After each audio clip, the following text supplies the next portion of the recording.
भगवते वासुदेवाय नमः। ओंकाराय सर्वभूताय सर्वव्यापाय परमब्रह्माय अनादि अच्युताकाराय महाशून्याय सर्वे घटे घटे निवासाय जगन्नाथस्य नाथाय गोविंदाय नमः।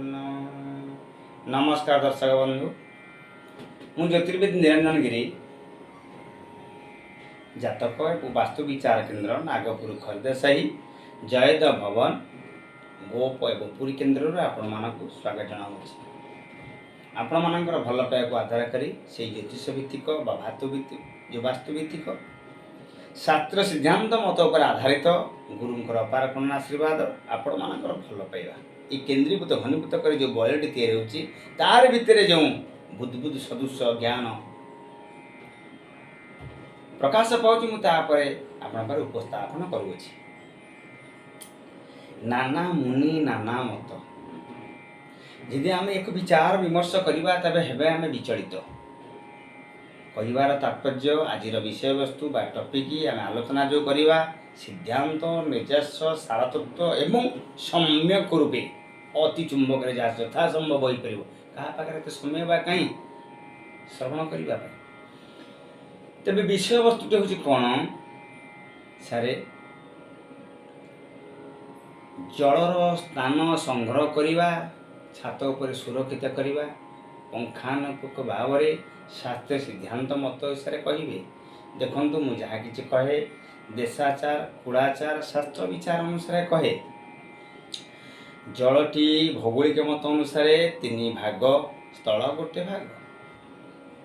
ଏ ପିଣ୍ଡ ମଧ୍ୟରେ ଜଳ ମଧ୍ୟ 3 ଭାଗ, ସ୍ଥଳ ମଧ୍ୟ 1 ଭାଗ। ବସ୍ତୁ ଉପରେ ଆସିବା ବାସଭବନ ଗୃହ ବା ବାସ୍ତୁ ବିଜ୍ଞାନ ଉପରେ ଆସିଲେ ଜଳ ମଧ୍ୟ 3 ଭାଗ, ସ୍ଥଳ 1 ଭାଗ।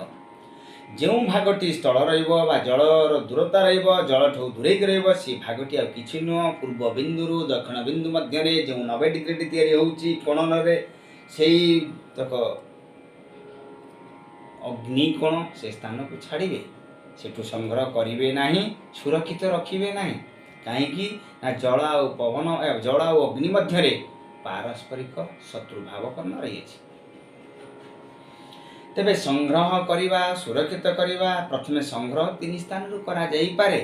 ତାହା ପୂର୍ବ ବିନ୍ଦୁ ଠାରୁ ଐଶାନ ଦେଇ ଉତ୍ତର, ଉତ୍ତର ଠାରୁ ବାୟୁକୋଣ ଦେଇ ପଶ୍ଚିମ, ପଶ୍ଚିମ ଠାରୁ ନୈಋତ୍ୟ କୋଣ ଦେଇ ଦକ୍ଷିଣ। ଏ ସୀମା ମଧ୍ୟରେ ଏଇ ଯେଉଁ 3ଟି ଦିଗ ବା 3ଟି କୋଣ ରହିଲା, ୟାରି ମଧ୍ୟରେ ସଂଗ୍ରହ କରିପାରିବେ। କିନ୍ତୁ ଆପଣଙ୍କର ସହଜ ସୁଗମ୍ୟ ପାଇଁ ଯଦି ଐଶାନ୍ୟ କୋଣ ରହୁଛି, ତା ସବୁଠୁ ସୁନ୍ଦର ବଳବତ୍ତର ଏବଂ ଶାନ୍ତି ପ୍ରଦାୟକ ହେବ। ଯଦି ସେଠି ପାଣିଟିଏ ଭଲ ନ ପଡ଼ିଲା, ବାଧ୍ୟ ହେଇକି ବାୟୁକୋଣ ଯିବେ, ଆଉ ଗୋଟେ କୋଣକୁ ପରିବର୍ତ୍ତନ କରିବେ। ତେଣୁକରି ଆପଣଙ୍କ ପାଖରେ 3ଟି ଅପସନ୍ ଥାଏ। ଇଏ ହେଉଛି ଅତି ସଳଖ। ସଂଗ୍ରହ କରିସାରିଲା ପରେ ସୁରକ୍ଷିତ ରଖିବେ, ଛାତ ଉପରେ ହଉ ସଂଗ୍ରହ କରିବେ। ଜଳର ଯାହା ଆମେ ସଂଗ୍ରହ କରୁଛେ ବା ସୁରକ୍ଷିତ ରଖିବା, ତାର ଗୋଟେ ପାତ୍ର ରହିବ, ପାତ୍ର ଭିତରେ ରଖିବା, ଭାରି ହେଇଯିବ, ତାକୁ ରଖିବା। ଅତି ସାଧାରଣ ମତରେ ଯେତେବେଳେ ଅତି ପୁରାତନ ପ୍ରାଚୀନ ପରମ୍ପରା ପ୍ରଥାନୁସାରେ ପ୍ରଥମେ ଯେକୌଣସି ଘର ମଧ୍ୟରେ ଆପଣ ଦେଖିଥିବେ, ଗ୍ରାମୀଣ ସହରାଞ୍ଚଳ କଥା କହୁନି, ଏବେ ତ ଆମେ ସହରାଞ୍ଚଳ, ଗ୍ରାମୀଣ ଯେଉଁ ଆମର ଜୀବନ ଜୀବିକା ଅଛି, ଐଶାନ୍ୟ କୋଣରେ ଗୋଟେ ଜାଗାରେ ମାଟି ପାତ୍ର ହେଉ ବା ତମ୍ବା ପାତ୍ର ହେଉ ବା ପିତ୍ତଳ ବା ଯେକୌଣସି ଧାତୁ ପାତ୍ରକୁ ପାଣିଟିଏ ରଖାଯାଇଥାଏ। ପୁରା ପ୍ରାଞ୍ଜଳ ଭାବେ ବୁଝନ୍ତୁ। ଏହା କେତେ ଦୂର ଯଥାର୍ଥ ସତ୍ୟତା ଆପଣଙ୍କ ଉପରେ ମୁଁ ଛାଡ଼ୁଛି, ବିଚାର ବିମର୍ଶ କରିବେ ଆପଣ। ବହୁତ ବିଦ୍ୱାନମାନଙ୍କର ମତ ଏବେ ରହୁଛି, ମାନେ ଆଧୁନିକ ଶୈଳୀରେ ନୈಋତ୍ୟ କୋଣରେ ଭାରି ଜିନିଷ ରଖିବା ଦରକାର। କିନ୍ତୁ ଏବେ ଯଦି ନୈಋତ୍ୟ କୋଣ ଛାତ ଉପରେ ହେଲା, ତେବେ ସ୍ଥଳ ଭାଗରେ ସ୍ଥଳ ଉପରେ ଐଶାନ୍ୟ କୋଣରେ ଆମେ କାହିଁ ଜଳଟିଏ ରଖୁଥିଲେ? ଜଳ ତଳେ ଥିଲା, ତାକୁ ସଂଗ୍ରହ କଲେ। ସଂଗ୍ରହ କରିବା ଅର୍ଥ ବସୁଧା ଉପରକୁ ଆସିଗଲା ମାନେ ସଂଗ୍ରହ ହେଇଗଲେ, ତାକୁ ଆପଣ ପାତ୍ର ରଖିଲେ। ଛାତ ଉପରକୁ ହେଇଗଲା ବେଳକୁ ତାର ଦିଗ କ'ଣ କର୍ଣ୍ଣର ଚେଞ୍ଜ ହେଇଯିବ। ମୋ କଥା ବୁଝନ୍ତୁ। ଟ୍ୟୁବୱେଲ୍ଟିଏ ଲଗାଇଲେ, ବସେଇଲେ, ଟ୍ୟୁବୱେଲ୍ ଯଦି ବସୁଧା ତଳେ ରହିଲା ପାଣି, ତାହେଲେ अंतर्निहित ट्यूबवेल उपरे पानी जदि दिपटे दिपटे न रही आप मोटर लगे पारे तेणुक वसुधा उपरको आसीगला अर्थ ऊपर आसीगला बुझे कथा छात उपर गले डायरेक्शन बा कर्नर चेंज से आमर टिके अति आवश्यक अनावश्यक और विचार विमर्शन आम करूँ ऐशान्य कोण अति पुरातन प्राचीन परंपरा प्रथा अनुसार वसुधा उपरे अष्टधातु तैयारी करथिबा स्थानटा को देईपिंड बा बड़बड़िया बेली कह जाई ता पाखरे गोटे छोटिया पात्र रे जल रखुथिले फुलटे पकी मुंडिया मारतले गीता बा भागवत बा दाड़ता भक्ति पढ़िया मो दृष्टिगोचर होईछि एबे जिते छात घर हो गला से जलटी ऐसा कौन तले रखुले वसुधा उपर छात उपर कहली से कोण रखु आप कहले ना भारी जिनसा नैत्य कोण रही तले तले रखुले छोटिया पात्र से भारी लेने आउ बड़ अलग भारी गला ना तार आखरिक अर्थ निर्जास सिद्धांत सारतत्व भौगोलिक अनुसार उत्तर पटे हिमालय हिमालय पर कैलाश कैलाश पर शंकर महादेव समसप्तक संपूर्ण स्थान रे नैत्य कंड पितृलोक बा राहुंकर स्थान प्रेतलोक बोली कह जाए से स्थान भारी रखापी कहुई भौगोलिक अनुसार घरटे कले उत्तर पटे भारी अच्छी दक्षिण पट को भारी रखा जाए थाए किभली आपण जहाँ लगे जो गोड़ी बाली सीमेंट रड जो घरटे रखी जदि नैत्य कोणटी भारी रखिए तार आखरिक अर्थ कौन नैत्य कोण उपरे पथर ट्रिपटे गदेबे बा बाली ट्रिपटे गदेबा गुड़ी ट्रिपटे गदेबे ना जदि से कर्नर रे बा से कोण रे जदि सीढ़ी घरटी कर ऑटोमेटिक से सीढ़ी घरटी भारी हो घरटी भारी हो ता उपरे टांकी रखा कथा कह जाए ना बुझंतु आ यथार्थ केते अछि जदि आपण को ऐसा कोण रे जलटी संग्रह करा कहुई ऐसा कोण ट्यूबवेलटे बसैले बाटिया बस मोटरटे लगेले आपण को घर जदि 10 फुट 10 फुट अच्छी नैत्य कोण टाँकीटे कले सहज सुगम पे भारी जिनस शास्त्र सिद्धांत मत अनुसार आप चलीगले जदि घरटी 5000 स्क्वायर फुट अच्छी ऐसा कोण संग्रह कले नैत्य कोण टाँकी उपर रखिले ताले मोटर उपर केते प्रेशर पड़ो पाइप खर्चटी केते लागिबो कहंतु जदि गोटे दिगरे पानी था ताहले आमको 3 दिग भौगोलिक मत से कह जाई न था तेणुक कहुई 3टी स्थान रे संग्रह करें सुरक्षित रखिपारे निर्भय निसंकोच मनरे निर्विकार चित्तरे 100 को 100 शुभफल प्राप्त करेंगे जलटी तले थिला जेतले ऊपर को आसिला गाड़िया पुष्करणी रहिला से कौन हो सी कौन ऊपर रहिलानी कि आपण छात उपर गले ऊपर कहले स्थल भाग उपरटा ऊपर नुह मो आम 2 भाई जन्म हो मोटू मो भाई गोटे मुहूर्त बड़ सी आ बड़ हेनी कहीं मो ओटे पर ताठू बहुत बलिष्ठ अच्छी गोटे मुहूर्त बड़ हेले बड़ गोटे रन जदि बड़ है आगे गले ताले विजय गोटे मुहूर्त मध्य विजय पराजय सम्मान अपमान गोटे दक्षिण पटटी उच्च रही माने तार उच्चतार आखरिक अर्थ कौन बादल को लगे आउ गोटे इंच यदि बढ़ाई देले तेबे से उच्चता हो गला पूरा प्रांजल भाव बुझंतु ठीक सही भली सही सूत्र रे से न्याय को आधार कले दक्षिण उत्तर पटे नरेंद्र पोखरी भल कर मार्क कर देखंतु पोखरटी किभली अछि ऐशान्य सीमार अच्छी ना नहीं देखते भल कर जाए तेणु कहीबार तो उत्तर पटे तार जलाशयटी संपूर्ण शुभकारक जलटी स्थल भाग उपरको आसीगले कौन है आसीगला तार्थ स्थल उपरको आसी गाड़िया टे करूँ पुष्कर टे करूँ जेकोसी पात्र रे धारण कर उपरको न रखी स्थल भाग उपर रखिले तले से डिरेक्शन बा कर्नर्स रखिले आपण छात कले नैत्य पटे रखिए कि वायु पटे रखिए कि अग्नि पटे रखिए ताहा स्थान काल पात्र अनुसार जो स्थान संग्रह कर सुविधा ना से स्थान में रखिले कम पैसा कम पाइप मध्य मोटर उपर प्रेसर पड़ोनी कहीं व्ययबहुल समय ना प्रति 3 मास 6 मास मोटर गोटे पड़ो केते पैसा खर्च हम तेणुक जलर संग्रह करवा 3टी स्थान रखा 3टी स्थान किंतु नैत्य कोण रखिदे भारी जिनस भारी रखीदे सीढ़ीघरटे तो सीढ़ीघर ऊपर रखीदे ताले पानी बेगटी टे प्रेसर पाइब उच्चर आस ना ऐसा कोण रखिले केवे दोषा बह नुहे एक कथाटे मु कहीं कहूँ ବହୁତ ବନ୍ଧୁମାନଙ୍କ ପାଖକୁ ଯିବା ବେଳେ ବନ୍ଧୁମାନେ ମୋ ପାଖକୁ ଆସିବା ବେଳେ ଯେଉଁ ପ୍ରଶ୍ନମାନ ରହୁଅଛି ଯେଉଁ ପ୍ରଶ୍ନବାଣରେ ମୋତେ ଘାଇଲା ପର୍ଯ୍ୟନ୍ତ ତାକୁ ମୁଁ ଭାବିଲି ମୋଟାମୋଟି ଆଲୋଚନା ଏଇଭଳି କରିବା ପାଇଁ ୟା କେତେ ଦୂର ଯଥାର୍ଥ କେତେ ଦୂର ଶାସ୍ତ୍ରୀୟ ମତ ତାକୁ ଆମେ ଅନୁଭବ କରିବା। ତେବେ ସିଦ୍ଧାନ୍ତରେ ଆମେ ଉପନୀତ ହେଲେ ସ୍ଥାନ କାଳ ପାତ୍ର ଅନୁସାରେ ଦେଶାଚାର କୁଳାଚାର ଶାସ୍ତ୍ରୀୟ ମତ ଅନୁସାରେ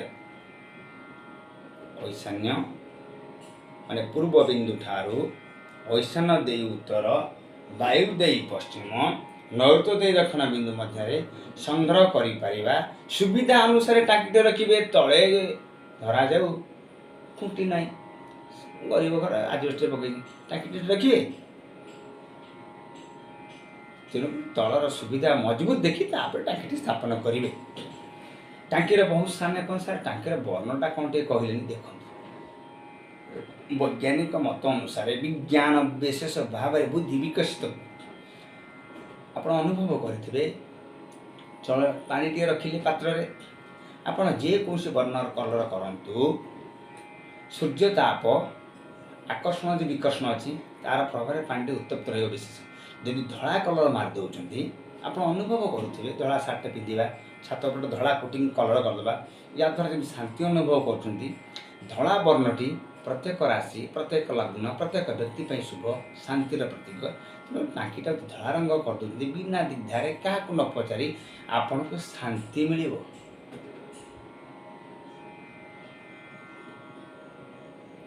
ତେଣୁ କହିବାର ତାତ୍ପର୍ଯ୍ୟ ଆପଣମାନଙ୍କର ମତ ରହିଅଛି ସାର୍ କିଛି କହିବେ। ମୋର ପୂର୍ବ ଭିଡ଼ିଓରେ ବ୍ଲାକ୍ ବୋର୍ଡ଼ ମାଧ୍ୟମରେ ମୁଁ ତାକୁ କମ୍ପାସ ମାଧ୍ୟମରେ ବୁଝିଅଛି। ଜଳ ଯେଉଁ ସ୍ଥାନରେ ରୁହେ ସେ ଘର ସ୍ଥାନ ତଳେ ଯେ ରହିବ ସାଧାରଣତଃ ପାଣିଟି ଯଦି ଆମ ମୁଣ୍ଡ ଉପରେ ରହୁଛି ତାକୁ ମୁଁ ମୁଣ୍ଡେଇକି ରଖୁଛି ନା, ଯେଉଁ ଟ୍ୟାଙ୍କଟା ରଖିବା ଟାଙ୍କିଟାରେ କରିବି ତା ତଳେ ରହିଲେ ତା ଥଣ୍ଡା ରହେ। ଐଶାନ୍ୟ କୋଣଟି ଥଣ୍ଡା ରହିବ। ବାୟୁ କୋଣ ଲାଟ୍ରିନ୍ ବାଥରୁମ୍ ଅଛି ସେ କୋଣ ତାର ଶୟନ କରିବେନି, ସେ କର୍ଣ୍ଣର ରହିଲା ସୁବିଧା ହେଲା। ନୈಋତ୍ୟ କୋଣ ସିଢ଼ି ରହିଲା, ସିଢ଼ି ଘର ତଳେ କାହିଁ ଶୟନ କରିବେନି, ତେଣୁ ସେ କର୍ଣ୍ଣର ରହିଲେ ବି ସୁବିଧା ହେବ। ତେଣୁକରି ସେୟାକୁ ଦୃଷ୍ଟିରେ ରଖି ଜଳଟି ଉପରେ ରହିଥାଏ। ପୁରା ପଙ୍ଖାନୁପୁଙ୍ଖ ପାଇଁ ବୁଝିଗଲା କି ନାହିଁ ମୁଁ ଜାଣିପାରୁନାହିଁ। ଆପଣମାନଙ୍କର ମତାମତ ଅପେକ୍ଷା ରହୁଅଛି। ସାର୍ ଆଉ ଗୋଟେ ପ୍ରଶ୍ନ ଅଛି ସାର୍, ରୋଷେଇ ଘରଟି ଅଗ୍ନିକୋଣରେ କାହିଁକି ହୁଏ? ମାନେ ବଢ଼ିଆ କଥା, ପୂର୍ବପଟେ ରୋଷେଇ ହେଇପାରିବ। ଦେଖନ୍ତୁ ଆମର 4ଟି ଦିଗ ଅଛି, ପୂର୍ବ ପଶ୍ଚିମ ଉତ୍ତର ଦକ୍ଷିଣ ଐଶାନ୍ୟାଗ୍ନି ବାୟୁ ନୈಋତ୍ୟ, 4 ଦିଗ 4 କୋଣ। ଐଶାନ୍ୟ କୋଣରେ ପୂର୍ବ ବାୟୁରେ ରୋଷେଇ ହେଇପାରିବ ଯେହେତୁ ସେ ସ୍ଥାନଟି ବୃହସ୍ପତିଙ୍କର ବା ଲକ୍ଷ୍ମୀଙ୍କର ସ୍ଥାନ ଥିବାରୁ ସେଠି ଯେଉଁ ଭୋଜନଟି ଆମେ ରନ୍ଧନ କାର୍ଯ୍ୟ କରିବା 3 ପ୍ରକାର ଅଛି, ସାତ୍ୱିକ ରାଜସିକ ତାମସିକ। ସାତ୍ୱିକ ରାଜସିକ କରିପାରିବା, ତାମସିକ କରିବା ବୋଲି ମନ ଭିତରେ ଟିକେ ନିଜେ ଆପଣ ଅନୁଭବ କରୁଥିବେ, ଟିକେ ଅଶାନ୍ତି ଅନୁଭବ କରିବେ। ବ୍ରହ୍ମସ୍ଥାନ ସୂର୍ଯ୍ୟ ଆଉ ଶିବଙ୍କର ଛେଦ ସ୍ଥାନ ବ୍ରହ୍ମସ୍ଥାନ ବା ବୃହସ୍ପତିଙ୍କର କ୍ଷେତ୍ର ବୋଲି କୁହାଯାଇଛି, ଦେବଭୂମି ବୋଲି କୁହାଯାଇଛି, ପବିତ୍ରତା ବୋଲି କୁହାଯାଇଛି। ଏ ସ୍ଥାନଟି ହେଉଛି କ'ଣ ନା ରବି ଏବଂ ମଙ୍ଗଳଙ୍କ ସ୍ଥାନ, ଉତ୍ତପ୍ତ କାରକ ବୃହସ୍ପତି ପରେ ଇଏ ହେଉଛନ୍ତି ଧ୍ୟାନବାବୁ ଶୁକ୍ରଙ୍କ ସ୍ଥାନ। ଏଠି ଯାହା ସଦନ କରିବେ ସବୁ ଅଗ୍ନି ସ୍ୱାହା କରି ନେଇଯିବେ। ବାୟୁ କୋଣ ରୋଷେଇ କଲେ କ'ଣ ନା ପବନ ସ୍ଥାନ, ଅଗ୍ନି ଜନିତ ପୀଡ଼ା ଭୟ ରହିଥାଏ। କାହିଁକିନା ପବନ ସହିତ ଅଗ୍ନି ସାମସ୍ୟ କ'ଣ, ଅଗ୍ନିକୁ ପ୍ରକାଣ୍ଡ ରୂପ କରିବା, ଅଗ୍ନିକୁ ଲୁପ୍ତ କରିବାରେ ପବନ ସାହାଯ୍ୟ କରିଥାଏ। ନୈಋତ୍ୟ କୋଣଟି ହେଉଛି କ'ଣ ନା ପ୍ରେତଲୋକ, ସେଠି ସାଧନା କରି ଭୋଜନ କଲେ କ'ଣ ନା ସେ ଖାଦ୍ୟର ଯେଉଁ ରସ ରକ୍ତ ହାଡ଼ ମାଂସ ଅସ୍ଥି ଚର୍ମ ଲୋମ ବ୍ରହ୍ମ ବୀର୍ଯ୍ୟଓଜ ତେଜଟି ରୁଗ୍ଣତାରେ କାମ ଦିଏ। ବାୟୁ କୋଣ କଲେ ଉଚ୍ଚାଟରେ କାମ ଦିଏ। ଅଗ୍ନି କୋଣ ହେଲେ ସବୁ ସିଦ୍ଧ ହୁଏ, ସ୍ୱାଦିଷ୍ଟ ହୁଏ ଏବଂ ବୀର୍ଯ୍ୟ ହୁଏ। ଆପଣ ଯେତେବେଳେ ମାନେ ରୋଷେଇ କାର୍ଯ୍ୟ କରୁଛନ୍ତି ସର୍ବନିମ୍ନ ମାନେ ସବୁଠୁ ଅତି ସରଳ ପୂର୍ବ ଦିଗକୁ ମୁଖ କରି ରୋଷେଇ କରୁଛନ୍ତି କିମ୍ବା ଉତ୍ତର ଦିଗକୁ ମୁଖ କରି ରୋଷେଇ କରୁଛନ୍ତି। ଆପଣଙ୍କ ସାର୍ ଦକ୍ଷିଣ ଦିଗ ମୁଖ କଲେ କାହିଁ କ'ଣ ଖରାପ ହୁଏ, ପଶ୍ଚିମ ମୁଖ କଲେ କ'ଣ ଖରାପ ହୁଏ, ମୁଁ ସେ ଅଧ୍ୟୟନ କରି ଦେଖନ୍ତୁ। ଗୋଟେ ସାଧାରଣ ଜେନେନ୍ ଆପଣ ଆଜି ଘର କଲେ କାଲି ଜଙ୍ଗଲରେ ଆମେ ରୋଷେଇ କରୁଛେ, ପବନ କେଉଁ ଦିଗରୁ ଥାଉ ବା କେଉଁ କୋଣରୁ ଥାଏ କିନ୍ତୁ ତ ବାଲିଟେ ଧରି ଉଡ଼େଇବେ, ସେ ଦକ୍ଷିଣ ପଟୁ ପବନ ଟିକେ ହେଉଥିବ। ପବନ ତ ନଥିଲେ ସଚରାଚର ଜୀବଜଗତ ରହିବନି। ପ୍ରାଣ ଅପାନ ସମାନ ଉଦ୍ୟାନ ବ୍ୟାନର ମୁଖ୍ୟ କେନ୍ଦ୍ରବିନ୍ଦୁ ହେଉଛି ପବନ। ତେଣୁକରି ଆମେ ଯେତେବେଳେ ରୋଷେଇ କରିବା ପୂର୍ବ ଦିଗକୁ, ତେବେ ପବନର ଗତିରେ ଆମେ ରୋଷେଇ ଭିତରେ ଆମ ଭିତରେ ଯେଉଁ ତେଲ ଛାଣିବା କି ପାମ୍ପଡ଼ଟେ ଛାଣିଲେ କି ମାଛଟେ ଛାଣିଲେ ଯାହା ଛାଣିଲେ ତାର ଯେଉଁ ଉତ୍ତପ୍ତ ତାର ଯେଉଁ ଆଘାତ ହେବା ତେଲ ଛିଟା ପଡ଼ି ସେଇଟା ହେବ ନାହିଁ। ଉତ୍ତର ଦିଗ ମୁହଁ କରି ରୋଷେଇ କଲେ ପବନ ଗତିରେ ଚୁଲିଟି ଠିକ୍ ସେ ଜଳିବ। ୟାକୁ ମଧ୍ୟ ବୈଜ୍ଞାନିକ ମତ ରହିଛି। କାହାକୁ ନା ପବନକୁ ଦେଖି। ଏବଂ ପୂର୍ବ ଦିଗକୁ ମୁହଁକୁ ରୋଷେଇ କଲେ ସୂର୍ଯ୍ୟଙ୍କ କିରଣଟି ବାଜିଲା। ଆଜି ସିନା ଘରେ ହେଉଛି, ଆଗ କାଳେ କ'ଣ ହେଉଥିଲା ନା ବାହାରକୁ ରୋଷେଇ ହେଉଥିଲା, ଚୁଲିଟେ ପକାଉଥିଲେ। ସୂର୍ଯ୍ୟକୁ ମୁହଁକୁ ରୋଷେଇ କଲେ ଦେଖିଲେ କଢ଼େଇରେ କ'ଣ ଯାହା ଭଜାଭଜି କରୁଛି ଯାହା କରୁଛି ପରିଷ୍କାର ଦେଖାଯିବ। ସୂର୍ଯ୍ୟଙ୍କ ତାପଟି ଆପଣ ଥିରେ ବାଜିବ, ଆପଣଙ୍କ ଶରୀର ତେଜବନ୍ତ ଓଜନ ନିରୋଗୀ ରହିବେ। ଉତ୍ତର ଦିଗ ମୁହଁ କଲେ ଉତ୍ତର ପଟେ ମଧ୍ୟ ରହିବ, ପରିବେଶ ରହିବ, ଚୁଲିଟି ଠିକ୍ସେ ଜଳିପାରିବ। ଏ ସବୁ ଦିଗକୁ ଲକ୍ଷ୍ୟ କରି ମୋତେ କୁହାଯାଇଛି। ତେବେ ଦର୍ଶକ ବନ୍ଧୁ, ଏମିତି ଆଲୋଚନା କଲେ ଟପିକ୍ଟି ବଢ଼ାଇଯିବ। ଆପଣଙ୍କର ମତାମତ ଭଲ ପାଇବ ଆଧାର କରି ତ ସୀମିତ ସମୟ ଭିତରେ ଯଥାସମ୍ଭବ ହୋଇପାରୁଅଛି। ଗୁରୁଙ୍କ କୃପାରୁ ମୁଁ ଆଲୋଚନା କରିବାକୁ ସଚେଷ୍ଟା କରୁଅଛି। ତେଣୁକରି ଭିଡ଼ିଓଟି ରଖୁଅଛି। ପୁନର୍ବାର ଆପଣମାନଙ୍କର ମତାମତ ଅପେକ୍ଷା ରହୁଅଛି। ଚ୍ୟାନେଲଟି ଯଦି ଭଲ ଲାଗୁଥାଏ ଚ୍ୟାନେଲଟି ସବସ୍କ୍ରାଇବ୍ କରୁଥିବେ, ଲାଇକ୍ ସେୟାର କରୁଥିବେ। ହୃଦୟରୁ ସେ ପ୍ରେମପୂର୍ବକ ଭଲ ପାଇବା ଆଦାୟ କରି କିଛି ମତାମତ ପ୍ରଦାନ କରୁଥିବେ। ରହୁଅଛି। ଜୟ ଜଗନ୍ନାଥ।